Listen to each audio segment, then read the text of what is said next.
Мои любими художници, от които черпя не само вдъхновение, но и стимул, от импресионистите за мен най-велики са Ван Гог и Моне, а от българските автори, които живеят и работят в чужбина, Емил Стойчев, Никола Манев, Иван Христов.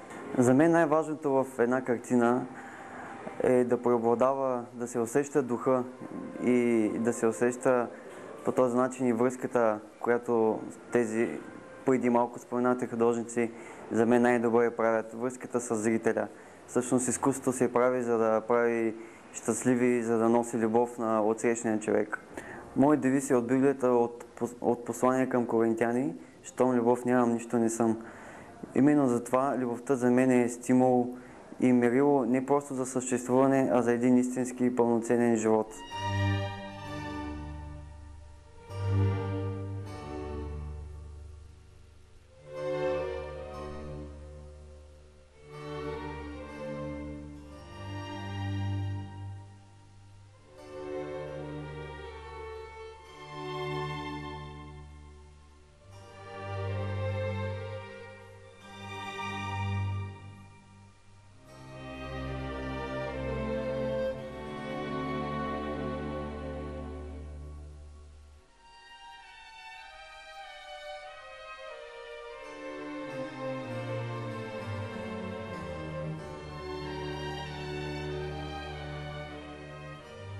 Творчеството на Георги Петров ме свързва с един много личен, сантиментален момент, а това е именно факта, че той е рисувал много картини от моя роден град Мелник. Аз не съм изкуствовед и не мога да бъда пространен, когато говоря за картини, но специално картини, свързани с моя град, имам база за сравнение, тъй като, както е известно, в Мелник са се учили да рисуват най-големите наши класици от типа, да кажем, на Злато Бояджиев, и пейзажа на Мелник е като задължителен изпит за всеки, който учи художествена гимназия или академия. И именно сравнявайки на тази база, мога да видя много любопитни моменти в творчеството на Георги Петров, най-вече моменти, чрез които той е достигнал по един оригинален път на самоук художник, но е постигнал такива върхове, че може да се сравнява и с професионалните художници. Един от елементите, който ме поразява и поради който аз направих всичко възможно да имам негова картина в моя дом, е магичността, чрез която той рисува пейзажите на моя роден град.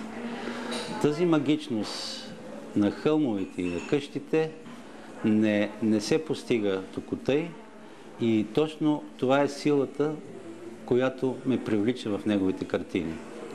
Аз съм имал възможност да видя неща от друг тип, с друга тема, които ме поразяват пък с умението да наслагва багрите.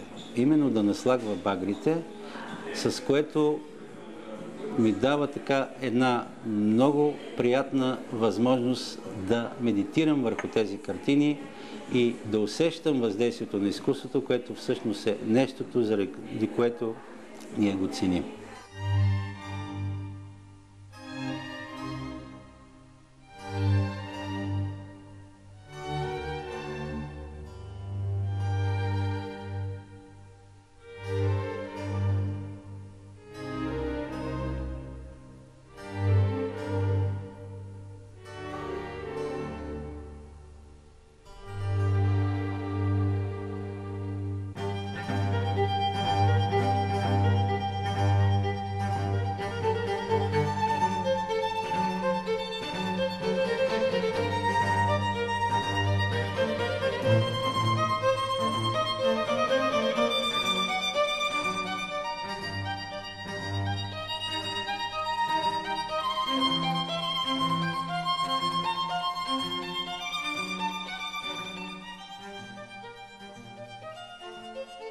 Когато за първи път Георги Петров беше гост в нашата галерия, това беше през 1999 година, месец юни, И за мене самата беше изненада неговото присъствие в галерията. Дори не си спомням как той успя да влезе в плана ни, как успя да подготви 25 работи за тази експозиция.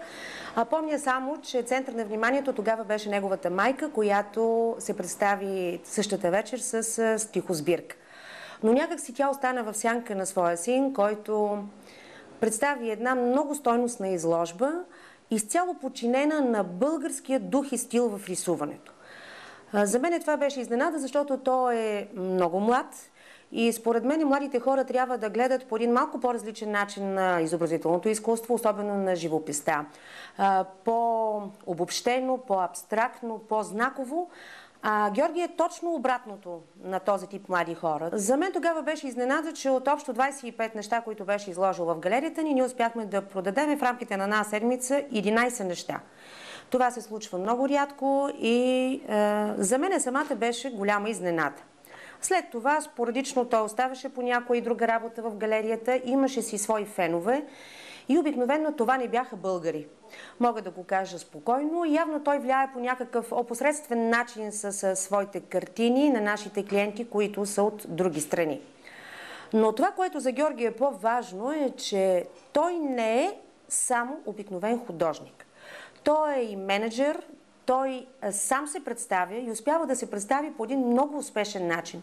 Още в самото начало той успя да разбере, че една работа без добра рамка, без каталог, без сертификат е само 50% от възможността тя да бъде продадена. Самия той, както аз казах, се взе в ръце и успя да се самоменажира, да се самопредложи по един много успешен начин. Затова името му успя да се наложи доста бързо в столичните галерии, което му прави чест. Много малко са младите хора, които не страдат от мания за величие, които смятат, че картините сами се продават, без намесата на истинския мениджър. Изкуството е натрупване. То е онова невидимо претворяване на човешкото стремление към красотата и съвършенството. Може би точно за това утвърждаваме примера на младите художници, случая на художника Георги Петров. Те приемат за учители онези преди тях, най-силно докоснали съзнанието им.